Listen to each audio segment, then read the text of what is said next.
Do you feel the vibes?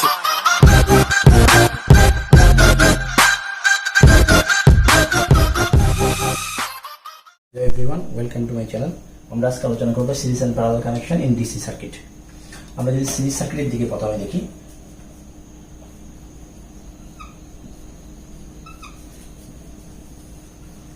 এখানে তিনটা register দেওয়া আছে। এটা হচ্ছে R1 রেজিস্টার, এটা হচ্ছে R2, এটা হচ্ছে R3 register.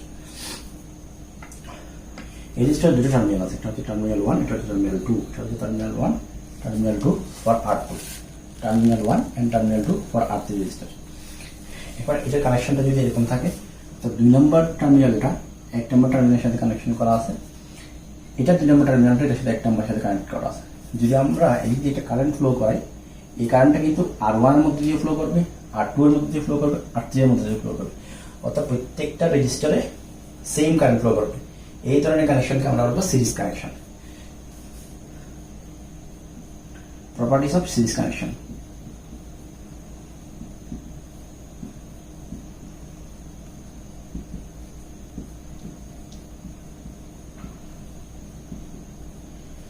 Series connection properties হচ্ছে একটা হচ্ছে ইকুয়াল কারেন্ট,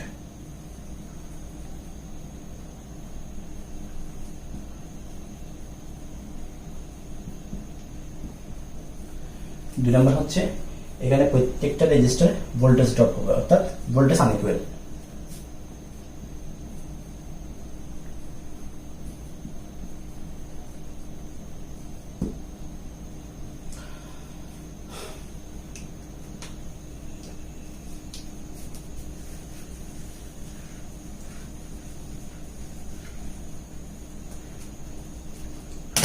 আমরা যদি এই R3 রেজিস্টারের এক্রসে একটা রেজিস্টার কানেক্ট করি,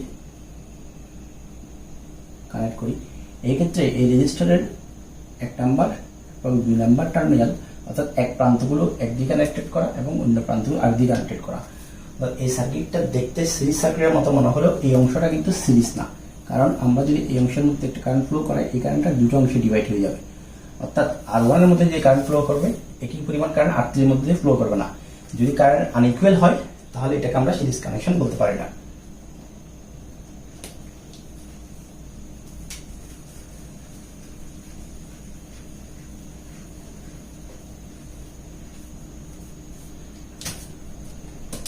যদি আমার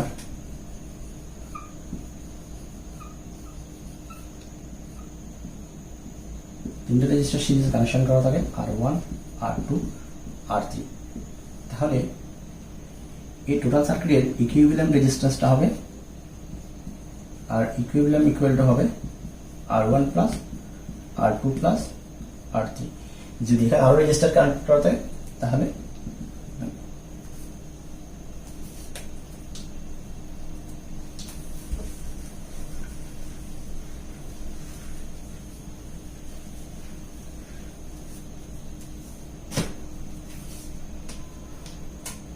parallel connection।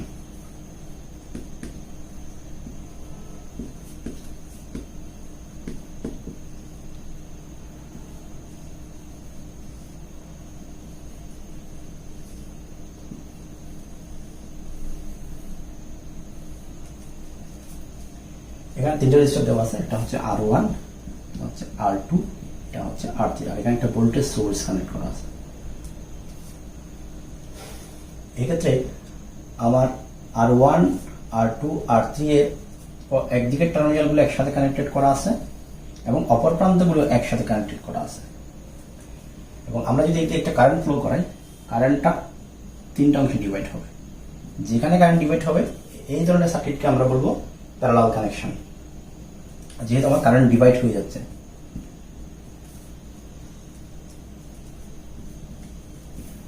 প্যারালাল কানেকশনের আমরা যদি এখানে দেখি, একটা যদি ভি ভোল্টেজ হয় এটা, তাহলে এই ভি ভোল্টেজটা R1 এর এক্রসে থাকবে, R2 এর এক্রস এবং R3 এর এক্রসে সেম থাকবে।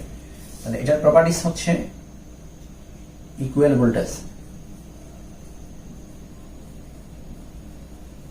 Voltage of each resistor and current divide.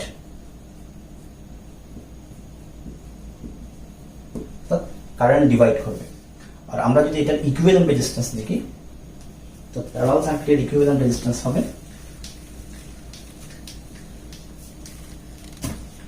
এই সার্কিটের আমরা এই জায়গায় যে ইকুইভ্যালেন্ট রেজিস্ট্যান্স পাবো, আর ইকুইভ্যালেন্ট ইকুয়াল টু হবে 1/R1 plus 1/R2 plus 1/R3।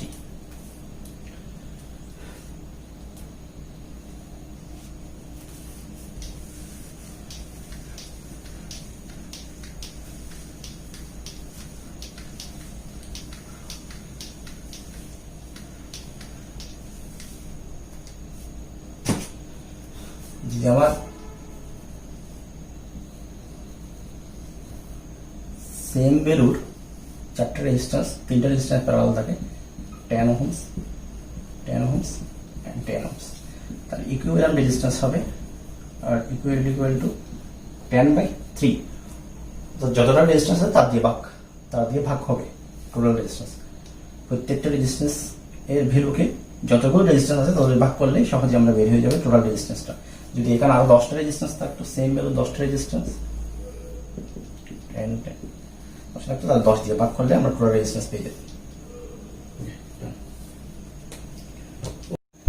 Example 1, এখানে একটা সার্কিট দেওয়া আছে, এই সার্কিটের ইকুইভ্যালেন্ট রেজিস্ট্যান্সটা বের করতে হবে।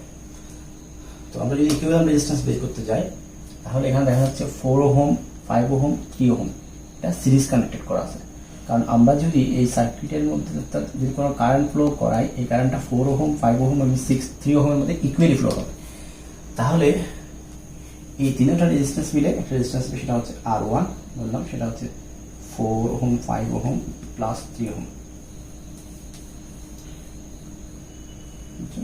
12 ohms। এই তিনটা রেজিস্ট্যান্স মিলে একটা রেজিস্ট্যান্স হবে। সার্কিটটা দাঁড়াবে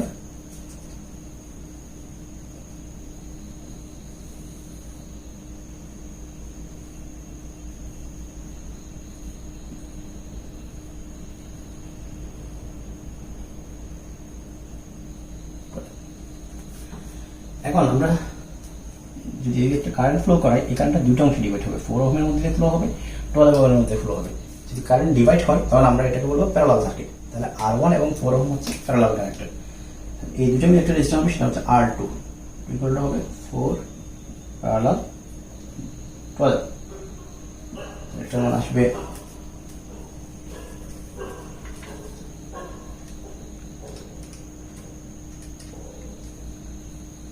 3 ohm। এই সার্কিটটা দাঁড়াবে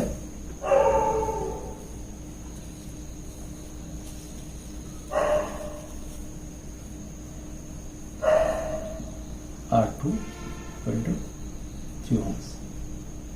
ঠিক আছে, 3 ohms। এখন যদি আমরা সার্কিটের দিকে তাকাই, তাহলে 3 ohms এবং এই 3 ohms হচ্ছে সিরিজ কানেক্টেড করা। তাহলে এই দুটো মিলে হবে একটা resistance R3 equal to 3 plus 3 equal to 6 ohms। তাহলে আমার সার্কিটটা দাঁড়ায়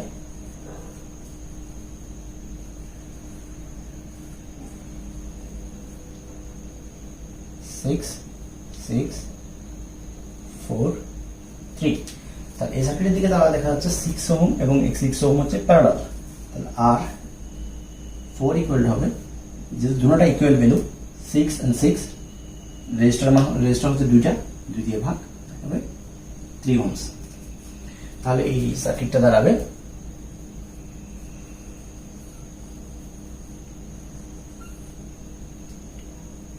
3, 4, 3। তাহলে RT ইকুয়াল টু হবে 3 plus 3 plus 4 equal to 10 ohms। Done. Example 2, find the equivalent conductance for the circuit।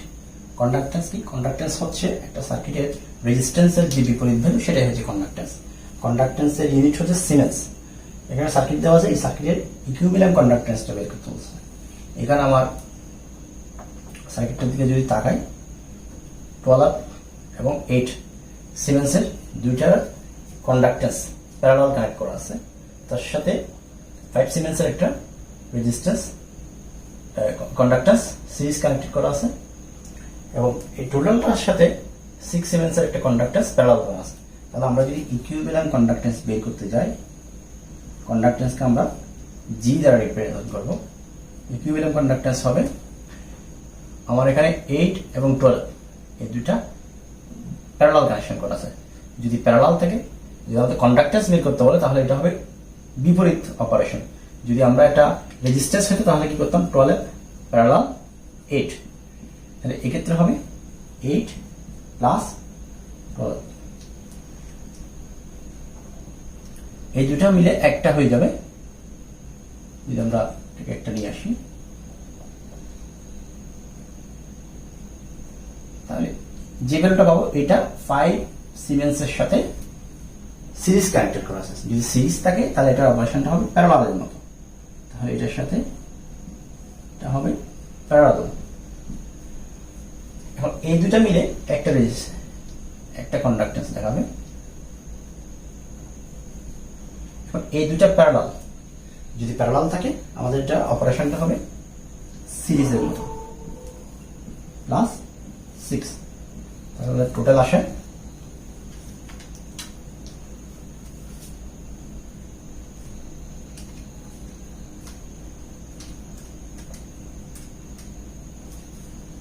4 plus 6 equal to 10 siemens, অর্থাৎ জি ইকুইভ্যালেন্ট।